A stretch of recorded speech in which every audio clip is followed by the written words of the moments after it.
आप सबको जय मसीह की हिंदी बाइबल क्लास में आपका स्वागत है। आज की क्लास में हम परमेश्वर के वचन से एक बहुत ही दिलचस्प विषय को सीखेंगे। उत्पत्ति की पुस्तक उसके 6 अध्याय उसकी 1 और 2 आयत को हम पढ़ेंगे। फिर जब मनुष्य भूमि के ऊपर बहुत बढ़ने लगे और उनके बेटियां उत्पन्न हुई, तब परमेश्वर के पुत्रों ने मनुष्य की पुत्रियों को देखा कि वे सुंदर हैं और उन्होंने जिसको चाहा उनसे विवाह कर लिया। यहाँ पर हम देखते हैं कि परमेश्वर के पुत्रों का जिक्र किया गया है और बाइबल हमें बताती है कि परमेश्वर के पुत्रों ने मनुष्य की पुत्रियों से विवाह किया।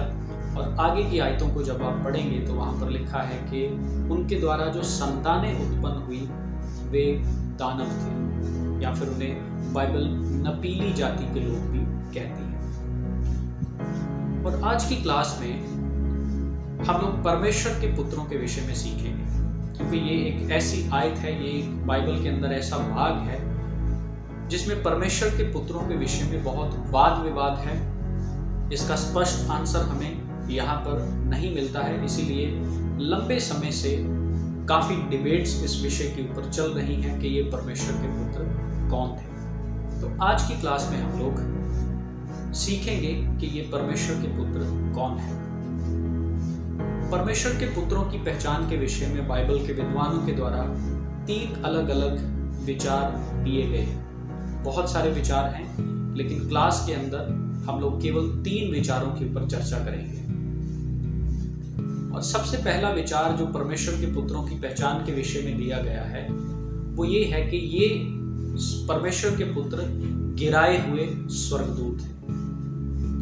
दूसरा सुझाव ये कहता है कि ये शक्तिशाली मानवीय शासक हैं। तीसरा सुझाव ये कहता है कि ये शेत की वंशावली के लोग हैं जिनको परमेश्वर के पुत्र कहा गया है। तो हम एक एक करके इन तीनों सुझावों का अध्ययन करेंगे और फिर आखिर में हम लोग देखेंगे कि असल में इनकी पहचान क्या है। क्या ये शेत की वंशावली के लोग हैं, या फिर शक्तिशाली मानवीय शासक हैं, या फिर सच में ये गिराए हुए स्वर्गदूत हैं जिन्हें परमेश्वर के पुत्र कहा गया है। सबसे पहले हम देखते हैं शेत की वंशावली के बारे में। ये सुझाव दिया जाता है कि परमेश्वर के पुत्र शेत की वंशावली के लोगों को कहा गया है, और उसका कारण क्या है।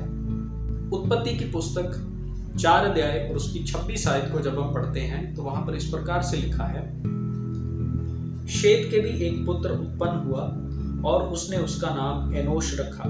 उसी समय से लोग यहोवा से प्रार्थना करने लगे। शेत के एक पुत्र उत्पन्न हुआ जिसका नाम एनोश रखा गया, और एनोश के जन्म के साथ ही लोग यहोवा से प्रार्थना करने लगे। तो बाइबल के विद्वान ये तर्क देते हैं कि शेत की वंशावली के जो लोग थे वो परमेश्वर का भय मानने वाले और परमेश्वर की आराधना करने वाले लोग थे, इसीलिए परमेश्वर का वचन इन्हें परमेश्वर के पुत्र कहता है।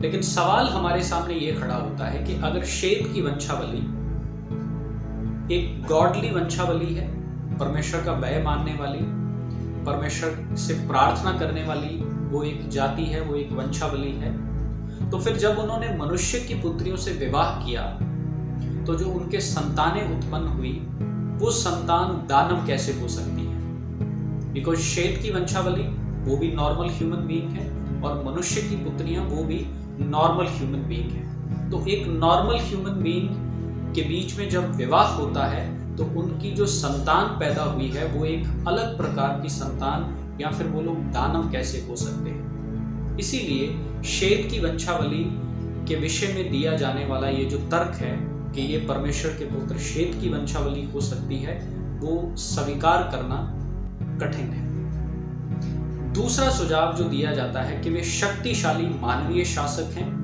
उनके ऊपर भी ये सेम बात लागू होती है। ये भी मानव है और जिनसे विवाह किए गए वो भी पुत्रियां हैं। तो जब एक साधारण मनुष्य की संतानों के बीच में विवाह हुए तो उनके जो संतान उत्पन्न हुई वो दानव कैसे हो सकती है, या फिर वो एक अलग प्रजाति के लोग कैसे हो सकते हैं। तो इसीलिए ये जो पहले 2 सुझाव दिए जाते हैं विद्वानों के द्वारा कि ये परमेश्वर के पुत्र शेत की वंशावली के लोग हैं या फिर ये शक्तिशाली मानवीय शासक हैं, इन दोनों सुझावों को स्वीकार करना बहुत कठिन है। अब हमारे पास आखिरी सुझाव जो बचा है वो ये कहता है कि ये स्वर्गदूत है, जो परमेश्वर के पुत्र हैं ये स्वर्गदूत हैं। और ऐसा क्यों कहा गया है? पुराने नियम के अंदर कुछ आयतों को जब हम पढ़ते हैं तो उन आयतों से हमें पता चलता है कि पुराने नियम में परमेश्वर के स्वर्गदूतों को परमेश्वर के पुत्र करके भी संबोधित किया गया है। उदाहरण के तौर पर हम अय्यूब की पुस्तक 1 अध्याय और उसकी 6 आयत को पढ़ें। एक दिन यहोवा परमेश्वर के पुत्र उसके सामने उपस्थित हुए। 2 अध्याय उसकी 1 आयत को भी हम देखेंगे। फिर एक और दिन यहोवा परमेश्वर के पुत्र उसके सामने उपस्थित हुए। तो यहाँ पर हम देखते हैं कि परमेश्वर के स्वर्गदूतों को परमेश्वर के पुत्र कहा गया है। तो संभवतः 6 अध्याय की इस पैसेज में, उत्पत्ति 6 में जिन परमेश्वर के पुत्रों का जिक्र किया गया है वे स्वर्गदूत हैं। लेकिन एक और मुश्किल हमारे सामने खड़ी होती है। वो मुश्किल ये है कि यदि ये स्वर्गदूत हैं तो फिर स्वर्गदूत विवाह कैसे कर सकते हैं और उनके संतानें कैसे उत्पन्न हो सकती हैं? क्योंकि मत्ती रचित सुसमाचार उसके 22 अध्याय और उसकी 30 आयत में यीशु मसीह इस प्रकार से कहते हैं, क्योंकि जी उठने पर वे ना विवाह करेंगे और ना विवाह में दिए जाएंगे, परंतु स्वर्ग में परमेश्वर के दूतों के समान होंगे। परमेश्वर के दूतों के समान होंगे। तो यीशु मसीह की बात से यहाँ पर हमें क्या मालूम पड़ता है कि परमेश्वर के दूत जो हैं वे विवाह नहीं करते हैं। लेकिन उत्पत्ति के 6 अध्याय में हम देखते हैं कि ये स्वर्गदूतों ने मनुष्य की पुत्रियों से विवाह किए और उनके संतानें भी उत्पन्न हुई। उसकी एक्सप्लेनेशन ये है कि उत्पत्ति 6 अध्याय में जिन परमेश्वर के पुत्रों का जिक्र किया गया है वे परमेश्वर के वे दूत हैं जो स्वर्ग से परमेश्वर के द्वारा गिरा दिए गए। ये गिराए हुए स्वर्गदूत हैं। और अब ये कौन है? अब ये परमेश्वर के स्वर्गदूत ना रह करके अब ये शैतान के दूत बन चुके हैं। और ये शैतान के दूतों ने क्या किया? मनुष्य की पुत्रियों के साथ विवाह किया। और मनुष्य की पुत्रियों के साथ विवाह करने के पीछे इनका कारण क्या हो सकता है? उत्पत्ति की पुस्तक उसके 3 अध्याय और उसकी 15 आयत को हम पढ़ेंगे। और मैं तेरे और इस स्त्री के बीच में और तेरे वंश और इसके वंश के बीच में बैर उत्पन्न करूंगा। वह तेरे सिर को कुचल डालेगा और तू उसकी एड़ी को डसेगा। उत्पत्ति 3:15 में हम देखते हैं यहाँ पर पहली बार मसीहा के जन्म की घोषणा परमेश्वर के वचन में की गई है। जब आदम और हवा ने पाप किया, परमेश्वर ने आदम को, हवा को, पृथ्वी को और सांप को जब परमेश्वर ने श्राप दिया तो उसके बाद परमेश्वर ने 3:15 में मसीहा के आने की घोषणा भी की। और ये जो गिराए हुए स्वर्गदूत हैं ये लोग परमेश्वर की उस योजना को ध्वस्त करने के लिए, परमेश्वर की उस योजना जो उद्धार की योजना है जिसके द्वारा परमेश्वर शैतान को हमेशा हमेशा के लिए कुचल डालेगा और पूरी मानव जाति को परमेश्वर उद्धार देगा, पूरी मानव जाति को परमेश्वर एक बार फिर से अपने पास बुलाएगा।